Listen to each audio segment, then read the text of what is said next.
साथियों नमस्कार, मैं आशीष कुमार आपके अपने प्यारे से YouTube channel sunrise rail update में आप सभी लोग का हार्दिक स्वागत करता हूं। साथियों, बहुत दिनों से एक कमेंट आ रहा था कि सर अगर मैं दूसरे डिपार्टमेंट के साथ म्यूचुअल लेता हूं तो हमारी जो पोस्टिंग मिलेगी किस डिवीज़न में, डिवीज़न की तो बात छोड़ दें, क्या जिस डिपार्टमेंट के साथ कराया हूँ वही डिपार्टमेंट मिलेगा या दूसरा डिपार्टमेंट मिलेगा।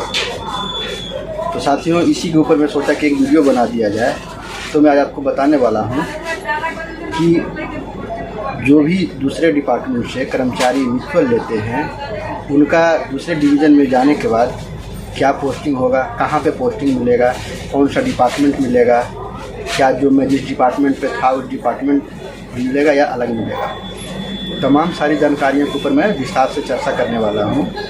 तो वीडियो शुरू करने से पहले अगर आप हमारे चैनल पर नए हैं और चैनल को अभी तक सब्सक्राइब नहीं किए हैं तो हमारे चैनल को सब्सक्राइब करना ना भूलें।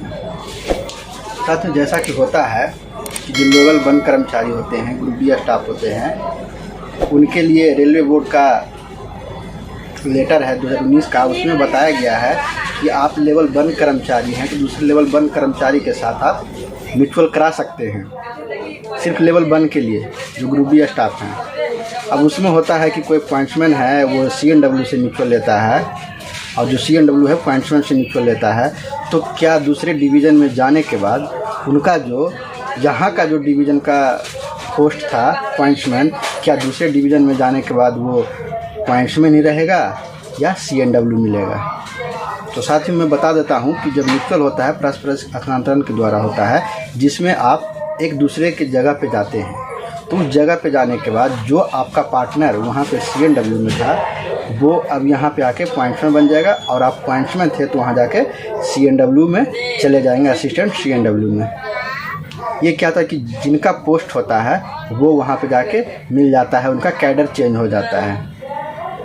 अब साथियों, बात ये आती है कि क्या जिस जगह से हमारा म्यूचुअल पार्टनर जिस स्टेशन से ट्रांसफ़र होकर आया है तो मुझे उसके डिवीज़न में जाने के बाद वही पोस्टिंग मिलेगा, वहीं पे पोस्टिंग मिलेगा, वही काम मिलेगा या अलग भी मिल सकता है। तो साथियों, जो नियमता होता है, आप उसके डिवीज़न पहुंचने के लिए उसके डिवीज़न तक आप पहुंच सकते हैं। उसके बाद जो वहाँ के प्रशासन होंगे, ऑफिसर होंगे, जैसे आप वहाँ पे जा रहे हैं CNW में तो जो वहाँ का सीनियर DME साहब होंगे वो तय करेंगे कि आपको कहाँ पे पोस्टिंग दिया जाए।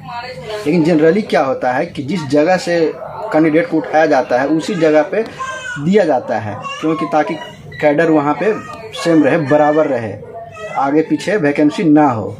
लेकिन बहुत जगह ऐसा स्थिति आता है कि वहाँ पे पहले से एक्स्ट्रा स्टाफ होते हैं और वहाँ से जो प्रशासन है वो चाहती है हटाने के लिए, लेकिन किसी कारणवश उसे हटा नहीं पाती है, तो वही एक मौका मिल जाता है वहाँ से हटाने के लिए। तो इसलिए आपको फिर वो दूसरे जगह जहाँ पे वैकेंट है वहाँ पे आपकी पोस्टिंग कर देते हैं। तो ये आप निश्चिंत रहें कि आपको उस डिवीज़न के अंदर में कहीं भी आपको पोस्टिंग मिल सकती है। अब काम में जैसे मान लीजिए कि जो आपका बंदा था, पॉइंट्समैन था, वो स्टेशन पे ड्यूटी कर रहा था, तो कोई ज़रूरी नहीं है कि आपको स्टेशन पे ही ड्यूटी मिलेगा। हो सकता है सेंटिंग के कार्यों में मदद करने के लिए भेज दिया जा सकता है, जो ऑपरेटिंग गेट होगा वहाँ पे आपको भेज दिया जा सकता है। तो ये नहीं है आप दावा कर सकते हैं कि मैं, हमारा पार्टनर था वो स्टेशन पे का ड्यूटी करता था तो मैं ही कि वहीं पे जाऊँगा, ये ऐसा संभव नहीं है। कभी कभी होता है कि आपको वो मिल भी जाएगा जगह पे, लेकिन इसमें आपका जो है वो दावा नहीं कर सकते हैं कि मुझे वही जगह मिले। तो ये हुआ। अब बात आती है कि क्या जो हमारी सीनियरिटी है वो कौन सा मिलेगा। तो साथियों, म्यूचुअल में होता है कि एक दूसरे का सीनियरिटी मिलता है, लेकिन जिसमें जो जूनियर होते हैं, जूनियर जो अच्छी कैंडिडेट होते हैं, रेलवे एम्प्लॉय होते हैं, जैसे मान लीजिए कि आप 2018 के भर्ती हुए हैं और आपका पार्टनर 2022 में या 23 में हो रहा है, तो वहाँ पे जाने के बाद जो जूनियर रहेगा उसका सीनियरिटी आपको मिल जाएगा। तो आपका जो सीनियरिटी मिलेगा वो 2023 वाला मिलेगा और वो जो आ रहा है सामने वाला उसको तो 23 में है ही, तो ये आपको मिल सकता है। तो यही था कि आखिर जो म्यूचुअल होता है उसमें क्या परिवर्तन होता है, क्या इसमें यदि कि स्टेशन का प्रॉब्लम आता है, क्या जिस पोस्ट पे हम थे उस पोस्ट पे ही वहाँ पे मिलता है। तो तमाम सारी जो आपके मन में क्वेश्चन था उसी को मैं आज विस्तार रूप से चर्चा किया। तो मैं उम्मीद करता हूँ कि ये अब आपके समस्या का समाधान हो गया होगा, पूरी तरह से आपको समझ में आ गया होगा कि हम जिसके साथ म्यूचुअल ले रहे हैं तो वहाँ जाने के बाद हमको किसका पोस्ट मिलेगा, कौन सा डिपार्टमेंट मिलेगा। तो साथियों मिलते हैं नेक्स्ट वीडियो में, तब तक धन्यवाद।